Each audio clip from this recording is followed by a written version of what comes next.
Yeah, coach, a lot of action at center, I guess. Nichols working at guard some, Wiggins working at guard some. Just what are your thoughts on what you got going on there and just, with Kudus being out so long, the issues that's caused?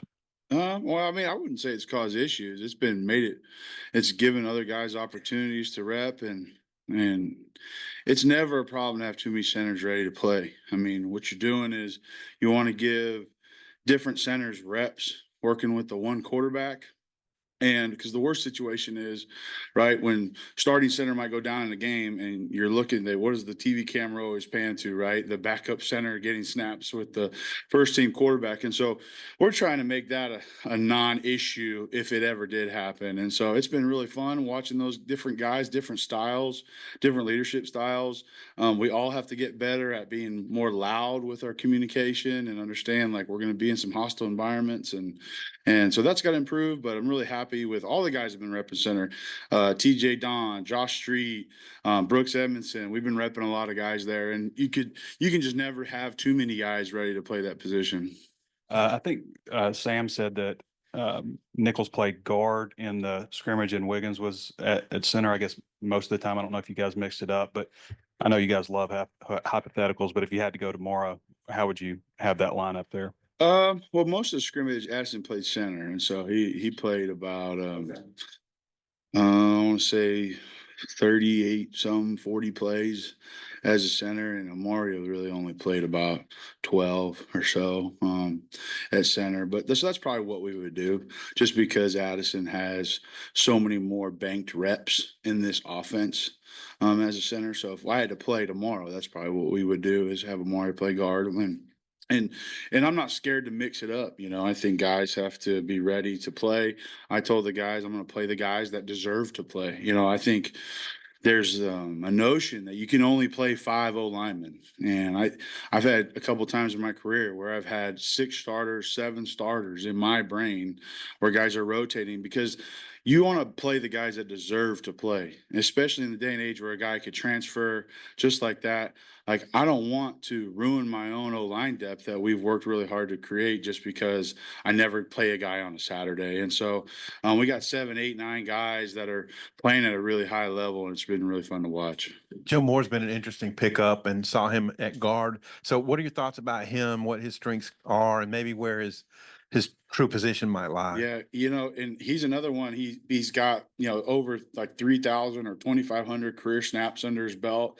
He's done that at tackle, a lot at right tackle when he was at Richmond, and then Syracuse moved him inside at guard, and so we've been playing him a ton of tackle because I want to give him his confidence back that he had maybe 3 years ago or 2 years ago at Richmond. So I'm trying to bring that confidence back for him, which you've seen it come on. I mean, he's done a great job against some really good DNs. And then the last few practices, we've been again rotating him in at guard and moving guys around. Now is the time to move guys around. I'd like to get through the second scrimmage and be like, okay, these next 2 weeks, here's our focus. Here's how we're going to limit our rotations. Right now is the time to try guys out, different combinations of five in different positions. Yeah. But Joe's been a pleasant surprise. I mean, and I shouldn't say surprise, but we didn't have to like recruit him versus the world. He was an efficient, well coached, good player that played a lot of football, and he wanted to be a part of this group, and he's fit in seamlessly. He's got a great personality, and I'm super glad we have him. Jaquin and Jackson sat right where you are yesterday and said Blackstock and Carmona are dogs, which is a good thing. Are they dogs? And can you talk about those two at tackles? They're hogs, man, is what they are. They're hogs, and so those guys have done a nice job. Both of them have their fleas, just like every O lineman has. And we talk a lot in our room that every player has an edge. And what that means is everybody has a God-given gift that makes them better than other people at that thing. Whether, hey, I'm a guy who benches 500, but maybe I don't run 5'1" in the 40. Or, hey, I'm a guy who's really smooth and fast and quick off the ball, but I'm not the strongest guy in the world. So we want our guys to lean into their edge. And those guys have different edges, like Keyshawn is a little bit stiff. He's a little bit stiffer than you'd want an O lineman to, but he's got unbelievable feet, unbelievable speed, and unbelievable hands. right? And so is he the smoothest mover? No, but he's extremely twitchy and fast. Whereas Junior is a little more smooth, right? And I wish that he had a little bit more like smoothness to him, or he has a little more twitch. And I wish he was a little smoother at times. And so both those guys have been playing well. We talk in our room is, I think Jeff Stoutland with the Eagles use the phrase, hungry dogs run faster, and we're going to say hungry hogs run faster. Coach, I guess we haven't seen Amari Wiggins play a lot. Mhm. So what does he do well, and what kind of player is he? Yeah, so he's short, and he's got short legs, but he's got some twitch and smoothness to him. Sometimes those short guys that are short-legged aren't able to open their hips as well as you like, but he's a short-legged guy who can play with leverage, but can also set his hip angles for different run schemes really well. And so he's got really strong hands. He's got really good grip. He's maybe 305 to 310 range weight-wise, but he plays with great leverage, and he's got really strong hands. And so he's done a great job, and he's underrated football smart. People think guys like me and him that played JUCO ball, that we're not smart, but he is smart dude. I mean, his football IQ is high, and he's usually guy in a meeting room who's first guy to answer a general question, which has been really fun. Then Coach Pittman was saying preseason that he really wants Tykees to play at guard. I guess how close would he be to maybe, getting some reps at first team guard right Yeah, now? I think he's right there. I think he's had a little setback. He missed a little bit of time with a little mild ankle deal. And so he missed a little bit of time in practice. And so that set him back a little bit. He's still dealing with that. And so that's held him back a little bit. But Tykees is right there in the mix with those, that 8-9 number I'm talking about is guys like, hey, we can count on these guys. Like, I'm not gonna, I remember when we were playing at Tennessee in 2015. Denver Kirkland's helmet pops off, right? Well, Denver Kirkland's backup was this redshirt freshman Johnny Gibson, and Johnny Gibson's running in, and I'm freaking out. Like, okay, is Denver hurt? Because like that's a big deal. Whereas like, hey, we got a helmet pop off, or a guy goes down for a series. Like, I'm not like in panic mode, like I might have been back then when Johnny was a freshman. So Tykees is right there. He's doing a great job. He's really improved his leadership. He's really improved his football IQ. It's coming. I mean, I feel really confident in him, and he is on the right direction, and I would feel really good about him having to play for us. Just wondering, what was your take on how the O-line did in the scrimmage Thursday? Maybe what are you looking for in the next scrimmage? So I think we need to get in game shape. I think there's a difference between running all summer and doing those, short burst conditioning styles, or you're running gassers hundreds at a time. Where I would like to see us improve is our game conditioning, which is everywhere I've ever been. Usually you get to that first scrimmage, you expose them to 12 play racks, and that's their first time getting exposed to that, and it's a shock to their system. And so what I would really like to see in the next scrimmage that I don't think we saw in the first scrimmage was an ability to play at a high level on play 9, 10, 11, 12 finished drives. And we saw that in the spring game a little bit too, where I think that first drive with the offense, or the second drive with the offense, was like a 12, 13, 14 player. And I thought by that time we had worked our way into playing shape, and we were able to finish the drive. I felt like in this last scrimmage, we didn't do a good enough job of staying at a high level throughout the course of the drive, where they're playing consecutive snaps in a row. So I'd really like to see us improve in that area and finish blocks a lot better when we're tired in the next scrimmage. The days before the portal and NIL, it was all, offensive line, a lot of it was bringing guys in, cohesiveness, being around a while. Now you've got a lot of new guys here. I guess Josh Braun's the only guy who's playing the same spot he did here as he did last year. Just what's it like building a line in this day and age, and just how do you feel about, a lot of the newcomers mixing with a few holdovers? I think it's the most important factor in doing it now. I mean, talent matters. It matters, and we'll never discount talent. But the makeup and the character and the cohesiveness of your offensive line room far outweighs your talent. And so you need the right type of kids in this day and age that can handle the pressure, can handle the scrutiny. All right, we're the only position on planet Earth that plays with our back to the ball. Okay. And we're the ones that only have negative stats. So we have to be resilient as a group. All right. And we say all the time, you could play great for 67 plays, but 3 plays that don't go your way, the guy you're playing against is SEC player of the week. And then you have everybody yelling at you how much you stink. And so it's like the mafia. This is the life we chose, right? You know, that's the old phrase. We chose it. And so that being said, the cohesiveness and the group camaraderie fall and just the execution together, seeing the game through one set of eyes. We're going to recruit talented players here, and that's the goal, and we're going to keep doing that. But also, you got to get the right type of talented kids, because that matters a lot more than anything. And you feel you have that, or how do you feel about 100%. that? 100%. I like this room a lot. Really good personalities, good character, good group character. You know, we talk about 100 daps a day right now, which means like we want to touch each other 100 times a day, as far as either a high five or a knuckles, whatever it is. And just because that creates a sense of togetherness. And so our goal is 100 a day. And I think yesterday was 131, which is our highest. And I think in the scrimmage, we were way under the goal. And so I think we were so focused on the play rather than, hey, let's play it together. And so it's good to see the last couple of days, it's been a high number. Coach, Marion Harris, I haven't heard his name mentioned much. How's he coming along? Where's he playing on the line? By far the most improved player on this team, or really in my room, I should say. I mean, his level of play right now is extremely high. I mean, he had the best scrimmage probably of anyone in our room. Probably him and Keyshawn Blackstock had their best scrimmages since I've been here, and that was really fun to see. Really proud of him, and I think you see it in how he moves. He's got shoulders back, chest up, chin up. He's got confidence. He's gotten his weight back where he wants it. He's feeling strong, and you're just seeing the maturity of him being a 3rd-year guy, and that's an underrated thing. It's usually that 3rd year where guys, you know, I'm not going to say the phrase, but you know what, and get off the pot, right? And you can tell he's taking that step. So I'm really proud of him. You looking at him to play guard and tackle, or just one or the other? He could do either. I mean, he's been awesome at both. Today he took, you know, probably 10 reps as one left guard and looked great, you know, and he's doing the two reps at left tackle, looked great. It's just hard to find a bad play of the guy, you know, and I'm really proud of him. So he deserves to play. He's one of those guys I'm talking about. Like, I'm not going to just not play somebody, you know, if you're number 6. Okay. If you deserve to play, you're going to play. Anytime a player comes in here and talks to us about, you know, the leadership and the culture, Taylon's the first guy that's named, but Fernando's not too far behind. How valuable has his, you know, his mentality, you know, what he does for the culture of the room, but also just the talent too? I mean, I guess that has to play a part when he demands that kind of respect.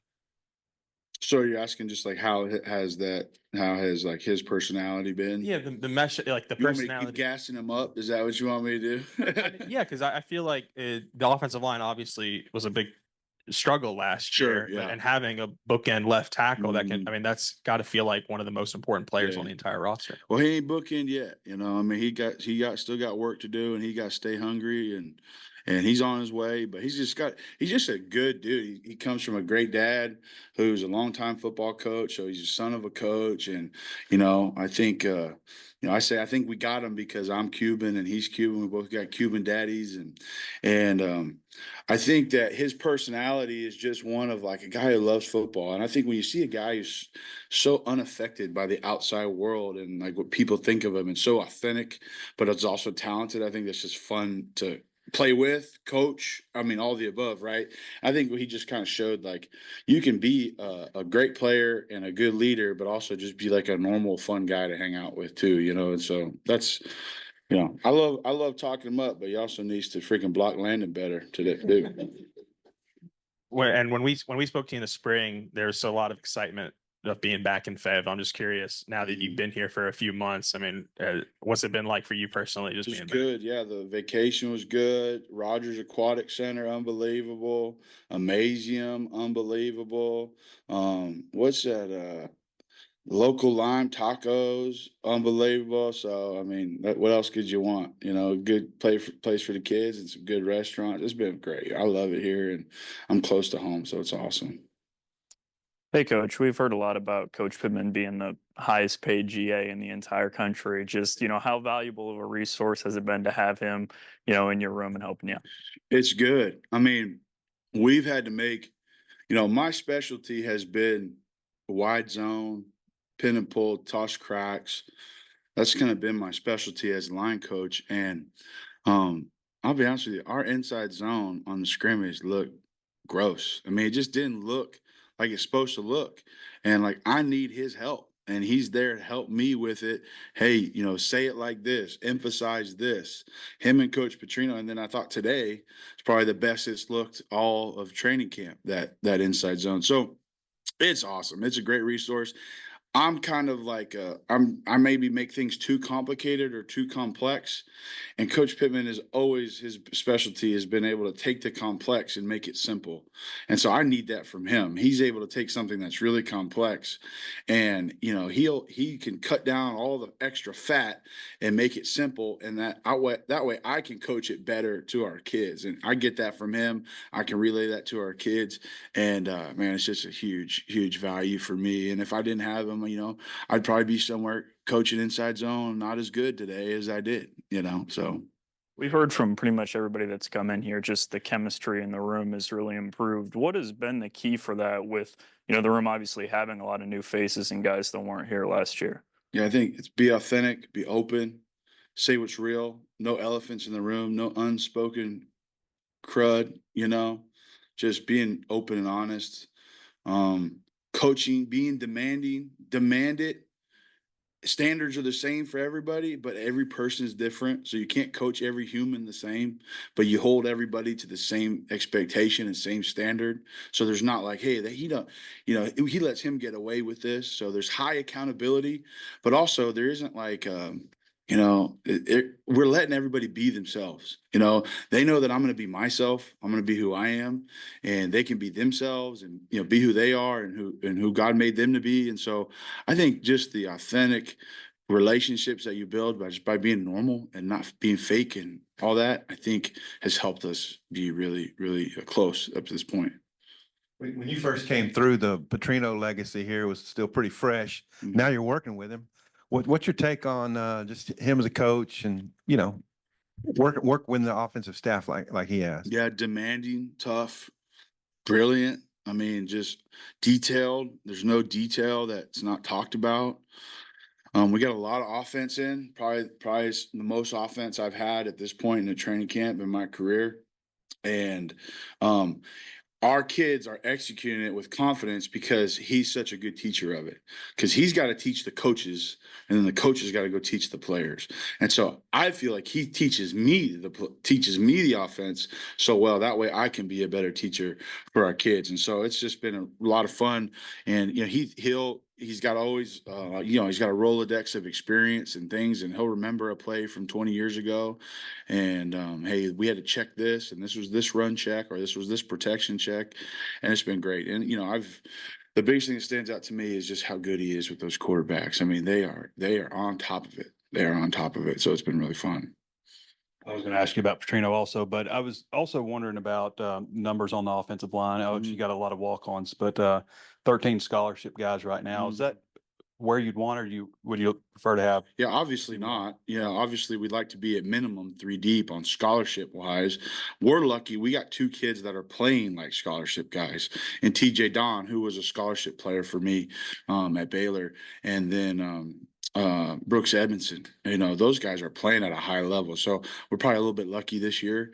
But yeah, obviously we'd like that number to be somewhere around 16, 17. And just the way it shook out, guys leaving, maybe guys that didn't fit into the room or the new culture. And you know, when you go get 3 transfers, it's not like 3 more are excited to come in, you know, because you know there's only 5 spots. So when you're talking to number 5 or number 6 or 7 or as guys that would come in and play as a transfer or a JUCO signee, they're not going to be like chomping on the bit. They're going to read your article that says we already have our starters, which we don't, but it's okay. You got to write it. But they're going to read that article and they're going to be like, I ain't going there. And so I think that's kind of where we're at. We're a little bit under the number. We'd like to be higher in the future.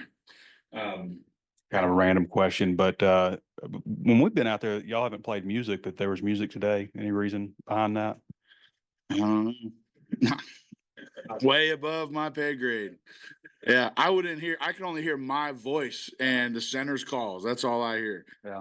And who keeps track of the DAPs? Eli Henderson. Eli Henderson, he's still contributing. You know, him and Brock Burns are contributing. They're hanging around, helping coach. They want to be coaches, and so you know, they got different medical issues that kept them from being able to play anymore. But they're really contributing to our team still behind the scenes. You know, helping me with along in the offensive line, along with Sean Fogarty, who I want to give a shout out to, who's been really great. Helper in our room, and he's not just my assistant. He's another O-line coach that we have who's going to be great. And then Keedron Phillips. So I got a huge support system on the O-line to help me, corral all these hoodlums. On the daily daps, is it like just practice or meetings or all day or eating? Or tracking it at practice. Yeah, we couldn't possibly track it. Everybody talk about it before, so. Yeah.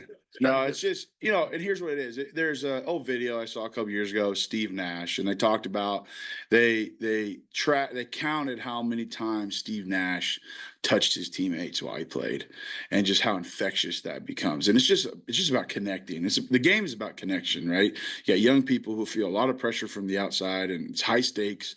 And how can you continue to grow and be resilient? Well, you got to be connected in your room. So it's just a silly way for me to keep our guys connected, because it starts out corny at first, right? At first, they're like, it's corny and they think it's silly and they're being funny with it and they're just doing it at random times. But eventually it becomes like, hey, they want to do it, and it becomes more real and connection. And it's kind of a fake it till you make it thing. But, that's the right kind of fake it till you make it.